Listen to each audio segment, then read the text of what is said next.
All right, family, it's your brother Assad. And I'm Adrienne. And we are back again with another quick video. Make sure you like, comment, and subscribe and hit the notifications bell so that you'll be notified when we drop new content on this channel. Yep. Secondly, in terms of housekeeping, we got to make sure we give a special shout out and thank you to our South African family for all the love and support you guys have shown this channel. My family, myself, we really appreciate it. Bam, bam, bam, bam. And we got to make sure we thank all of our other supporters of this channel because you guys are also great and awesome too. So now today we're going to have a really quick video, do a really quick little recap of our little Sunday discussion that took place this Sunday, January 30th, on our anniversary. Yep. It was interesting. So first of all, here's what what caught me. Brother Jonah. Now I don't know Jonah, but he seemed like a nice guy to me. He seemed like a nice guy. I don't know, but I don't. He seemed like a nice guy to me. Yeah. But for some reason, everybody, everybody said he is not from South Africa. Now I don't know whether he is or not. Right. But what I found interesting was they could hear it in his accent. And see, we can't hear the accent. They say he didn't have an accent. Right. And what's so strange is that we can't hear. He sounds South African to me. I don't know because I can't tell the difference. And which is what someone told us about Sandili.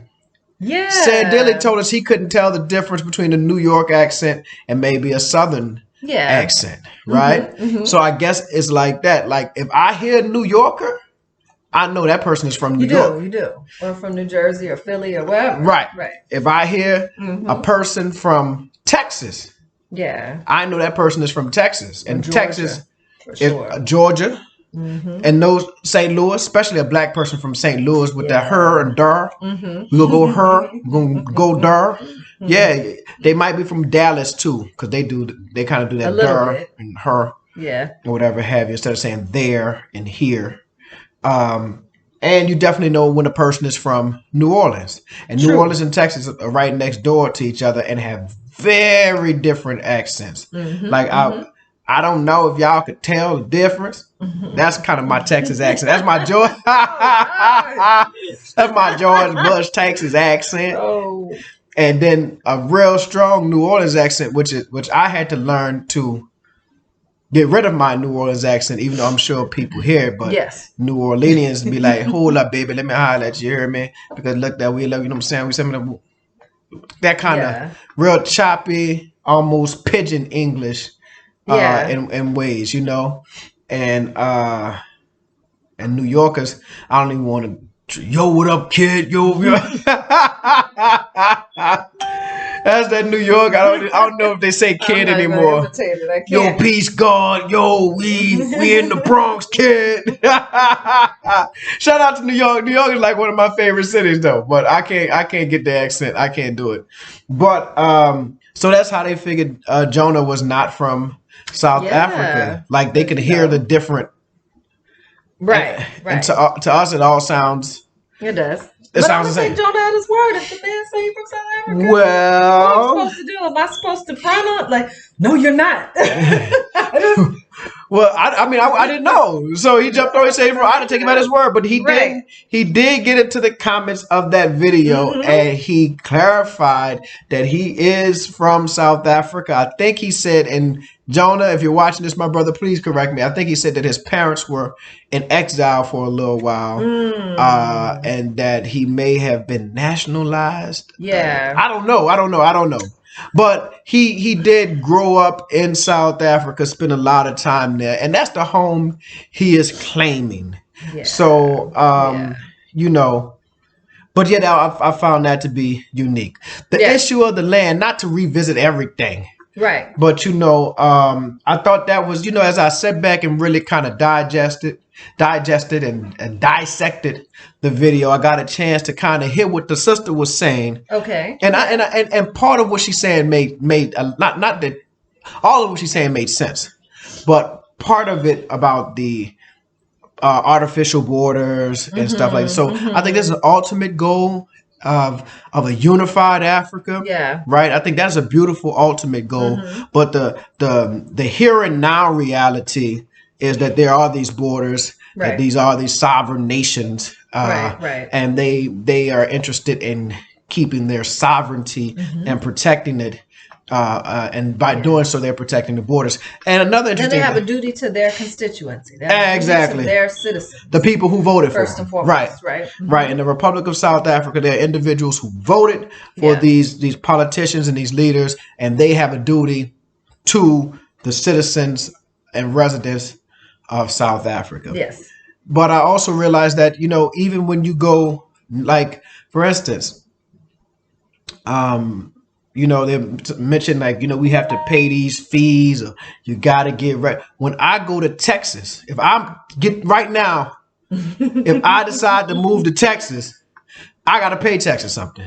I got to get a driver's license in Texas. And so I'm going to pay, at least for my driver's license identification. True. Right. I won't, and I have to do that because I won't even be able to get lights or water in my name until I get a Texas identification, right? I'm going to, Texas doesn't have state taxes. So if people from Texas move to Louisiana, you got to pay Louisiana state taxes, right? So there are often these type of, you know, fees and monetary exchanges as it relates to moving from one sovereign state, like Louisiana, into another sovereign state like Texas or whatever have you. I don't know if they're technically sovereign, but they're you know what I mean. So I thought that was unique, and but I still don't believe that any nation owes me land or owes me anything other than the nation in which my ancestors built and were robbed of. And that's, again, not to harp on anything. We 7 minutes in, we're supposed to be talking about something totally different. All right. So we get a lot of questions from people who want to visit South Africa with they churn. that translates to children. That's New Orleans for children. With they churn. Children. Children. So we decided to put together a little list. First of all, I'm repping Josie today. You heard me? Josie Street Square. Shout out at the Sunday market at Rosebank. At Rosebank, because we'll be talking about Rosebank shortly. Yes. You heard me? But so they want to visit South Africa. And you know, again, a lot of our people may not have a full picture of what South Africa is like, and they think it's just safaris. Yeah. Right? And they're not, you know, you got to forgive our people for their ignorance, because our ignorance is in the same breath as our innocence. Oh, man, our ignorance is in the same breath as our innocence. So they don't really know. So they'll ask, well, y'all take y'all kids to Africa? Like, we're taking them to South Africa. Like, you know, like, we're taking them to some jungle or something.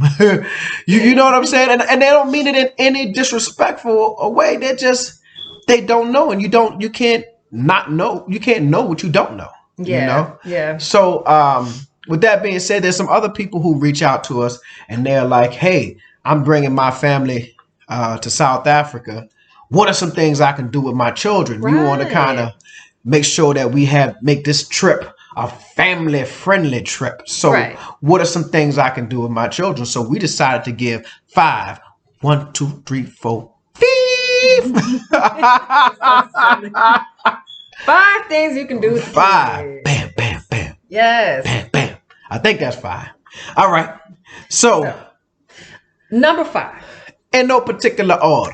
Yeah. No particular order, but she just said number 5. So what I will say is there's fun and there's learning opportunities too. So we're definitely going to put some family learning opportunities on this list. So make sure you take the kids to the Apartheid Museum. Bam. I'm also gonna link that to, go ahead and take them to Soweto too. You know, Yeah. get the history in. Get You to got know to. where you're at. It's You got important. It's important. So we took our children before we took our first trip to South Africa. Oh, Henry's gonna get on us because we're saying Soweto. Soweto. And SA. We saying South Africa. SA. Soweto. Okay. All right. Before we took our children to SA, we actually took them to Alabama. What did that have to do with each other? Well, I wrote a song about it. Like to hear it? Here you go. What does it have to do with each other? Is that we took them to the Rosa Parks Museum. Yes. In Montgomery. Montgomery, because I always say Montgomery. Montgomery. But we took them to the Rosa Parks Museum, and the Rosa Parks Museum is definitely not as somber and sobering as the Apartheid Museum, but it does give a glimpse into what the racial apartheid of the United States looked like, the Jim Crow South, and the whole story of Rosa not giving up her seat and what it was like. And they have the pictures of white only, black only, coloreds served through the back, and coloreds in the American, black people. So coloreds served in the back and all of this stuff. So we took them there like a month before we took them to the Apartheid Museum in 2019, because we wanted them to be able to make those type of parallel comparisons between that and this. So the Apartheid Museum is definitely something that we took our children to. I'm not going to say they enjoyed it, but they enjoyed it in the way that you enjoy learning. Like Paideia, that type of learning that changes you, that deep kind of deep, I don't know the other word I want to use, learning. That kind of learning. It's important. If you got a week-long trip, that can be one activity for the family and for the children to learn. Depending on their age, though, I don't think it's good for 5 and 6 year olds, but a little bit older so that they can understand when you explain, hey, this is what they were doing. And because, also at the Apartheid Museum, they give you you pay and then they randomly select whether you're colored or white. You go through. And somehow, where we went, we all got the colored ticket. The non-white tickets. The non-white tickets. Yeah. Our youngest was 7, though, when we went. He was 7. He was. He was young. I think he learned a lot. So, okay, next on the list. The Mall of Rosebank, the Fun Zone Company. I think it's the Fun Zone or Fun Company Zone, I think it's called. Something the Mall of Rosebank. So I think you had fallen asleep or you were tired. The kids were like, I want to do something. And we walked over to the Fun Company. And it's an arcade place. They have bumper cars. They got bowling. Bam. We had a blast. And for little to no cost. So very affordable. And to keep the kids busy for hours. Yeah. Definitely a go-see. And that may not be like the main attraction, but it's definitely something that you can do with your children, especially if you're staying in the Rosebank area. Now we have a bias for Rosebank. We like Rosebank when we visit. Now I don't know if that's where we're gonna be living. Right. It's convenient. But Rosebank is definitely convenient. Right. And it's one of the things that we were able to get off for the kids. So all right. Number 3. 1, 2, 3 for the churn. All right. The Elephant Sanctuary. The elephants. Now that was an experience, right? Very fun. So that's out in Heart to be Sport. Heart to be a sport. I don't know if I said that right. All wrong. They said somebody Hearties. Please, somebody in the comments put the phonetic pronunciation, the phonetic spelling of it, so that I can finally get it, because I think Cordis tried to tell us how to say it, right? And I was like, man, I was listening to him, I was like, Heart to be Sport. Heart to be Sport. I probably got that wrong. But so where is this place? Where is Hearties? It's like an hour outside Johannesburg. So this is not in Josie. And let's be kind of clear. We could also talk about Cape Town with the V&A waterfront, but this is kind of Josie centered. I guess we should have said that at the beginning. So it's Josie centered activities. So maybe we'll put that in the description, like things to do in Johannesburg for kids. Right. But so this is like kind of outside, like an hour and some change away. Not too far. Not too far where you're gonna be like, oh Lord, I can't go. It is a great little trip. And let me tell you about the trip. You really see how beautiful, like right outside this major metropolitan. Yeah. It is just like beauty. Just like it is beautiful. The hills and the greenery. It's just like this is and just the dam beautiful. And the area around the that's a day trip all by itself. The elephant sanctuary is something, but they have that lion park there. Right. They've got all Big kinds facts. of family activities out there. We went go-kart riding. Go-kart riding. Yeah, we went go-kart riding out there. But the elephant sanctuary, you get to go see the elephants. You get to feed the elephants. And you get to walk with the elephants, touch the elephants. It's also educational. Now, here's something that I got to get a little philosophical. Oh, Lord. I got to do it. I wouldn't be me. It wouldn't be right.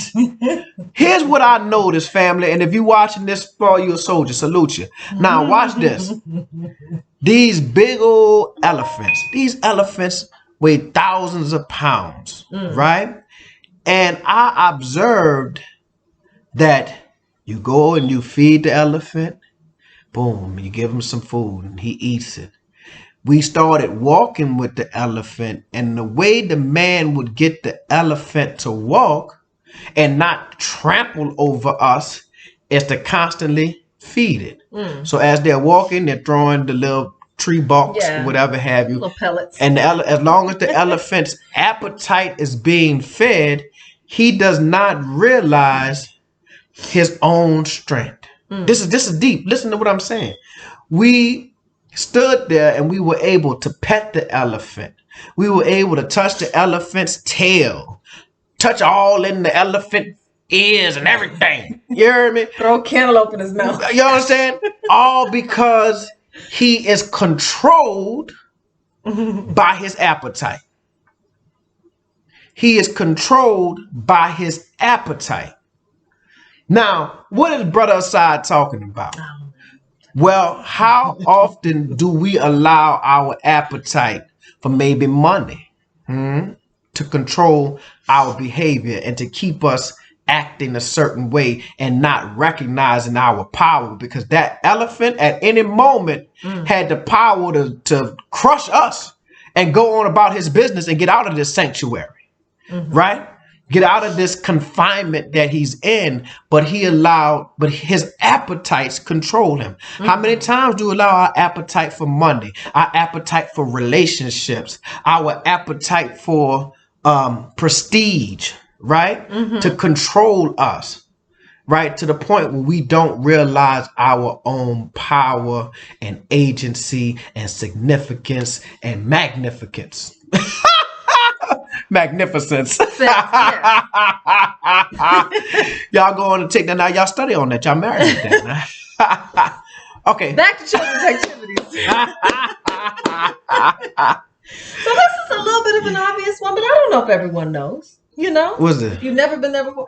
Gold Reef City, the amusement park.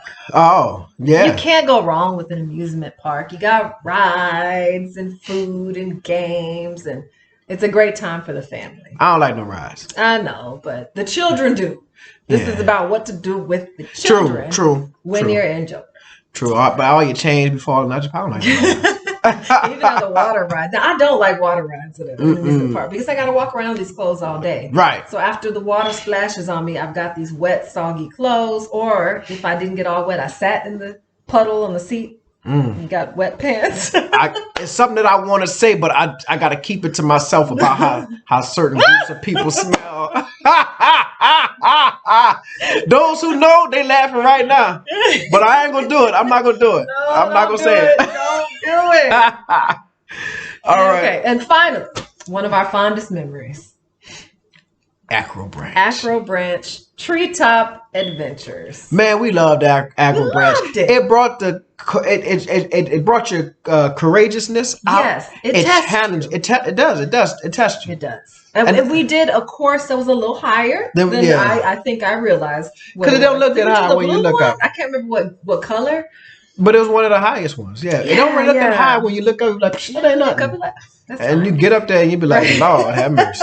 Even though you're like connected by a little harness. Yeah. You feel like you're going to hit the ground. But something about being that high up, it's like, But I was like, man, this little thing I'm 200 some pounds. This little thing. Yes, it can. If I fall, I'm embarrassed. Because you ain't going to die. You just going to break something. If you fall, you ain't gonna die. You would have to really like hit yourself in an awkward manner to die. But are you gonna break something? Yeah. And most importantly, you're gonna have a bruised ego, right? Your ego gonna be bruised. Well, I think it's really good for team building. We did such a good job because all of a sudden you're finding yourself like being a coach. You're trying to support each family member. The kids might be scared, like, you're scared. Everybody's coaching each other along. Great team building. It was. Family building. It was. And you feel like you accomplished something when you're done. And you do. Yeah. And I'll tell you what, that's the obstacle course part, like going through that. But the actual zip lining part was super duper fun too. Fun. Getting up there and, kind of flying through the air. And I was so amazed that the children kind of took to that without any fear, because there's that final zip line. It's really high up. And it's long. And I found myself like getting towards the top, like, ooh. Yeah. This is really high up. Yeah. But we had a good time. We did. And again, I think that is something that, everybody should do with their family. Yeah. Like if you have your kids, and everybody's able, if you're mobile, don't have any physical ailments or whatever have you, I think it's really, really cool. And I would definitely do it again. Matter of fact, we may maybe I won't do the one that's as high. Well, I think now that we have gone through it. Yeah. And know what each obstacle entails, right? Because there's also that part of ignorance, not knowing what's next and how to navigate this obstacle that made it even that much more nerve-wracking in a way, nerve-wracking in a fun way, but nerve-wracking. But now that you're like, oh, okay, I understand. This is how you do it or whatever. Yeah.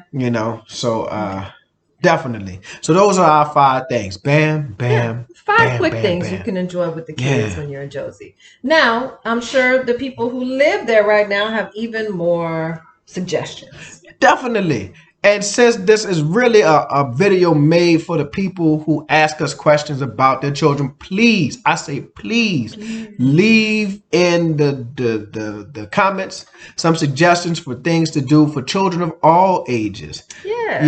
For 18-year-olds, 19-year-olds, as well as the 5 and 6-year-olds, Indeed. It's stuff that you think, because we don't have teenagers, so if your children are like 15 and 16, well, the Elephant Sanctuary might not be as fun. True. But they might enjoy it if they just, because it is an experience, But, they may be more into other things, whatever have you. Yeah. They may just enjoy going to the mall, like, drop me off at Satin City Mall. Yeah. I mean, was it Satin City? I believe so. Yeah, they got Satin City. They got them. Got a few of them. Yeah, Melrose. And, that's another thing. Here, little Lanyap.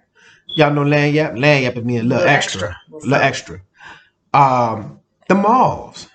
The malls are definitely not something to do, again, as we talk about teenagers. Yeah, definitely something that you can do with them. Like, you can almost be like, okay, depending on how long you're there and what, if you're a real scheduled person. But if not, if you have a free day, okay, I'm going to drop you off over here at the Rosebank Mall, or I'm going to let you go roam the Rosebank, or drop you off at... Right. I forgot. I was just going to say the Mall of Africa had all of that stuff going on for the little toddlers. Yeah, the water park. Yeah, they had a play area. Rides and everything over there. So you could bring your children there. Yeah. Free fun. Yeah, free fun. Just playing in the water. And I'll tell you what, we spend all our money on games and toys. And sometimes you could give a child a pot and a rock and they will entertain themselves for 4 or 5 hours. It is the truth. They're young, like really. Yeah, because their imaginations are so vivid and so strong. They'll sit there and that pot becomes a helmet for war. They build forts out of their beds and everything. You know, I'm telling you, Yeah. the imagination is amazing on children. But man, I don't know if we need to keep rambling on. Yeah. It's 24 We minutes. got our point across. Yeah. And plus, if y'all can't tell, I'm a little tired. Look at my eyes, I'm sleepy. So, y'all telling my business. So I went to the doctor today. And you know, the doctor said I have high blood pressure. Right. Then she was a little concerned, and you know, she tried to put me on medicine. I said, no, doc, I'm gonna diet, exercise, drink my water, and hold off on the caffeine. Because I like caffeine. A lot of times when you watch these videos with us, you see that Sunday morning we sipping coffee, and then the stuff that I take to work out has a lot of caffeine in it too. So with that being said, I don't have any caffeine in me, so now I'm naturally sluggish, huh? I'm naturally sluggish and naturally tired. It's a little late in the evening here. It's coming into the morning for you guys, but it's still nighttime for us. So I'm feeling a little sluggish. So if you see it, just know that I'm off the caffeine. What did Quarter say? Nicotine, caffeine, and heroin. That was our safari driver said he survived off of nicotine, caffeine, and heroin. I said, ooh. He was funny. Ooh. Yeah, man. But anyway, thank you guys for so much for watching this channel. Yep. And we will be back soon with another video and another interview. We got an interview coming up. Hopefully we got 2 very special interviews that we're hoping to solidify soon. So if we do, you guys, we're super duper excited about that, and we think you guys will enjoy it. So anything else you want to add, Adrian? Nothing else. All right. Thanks for watching. You guys have a good one.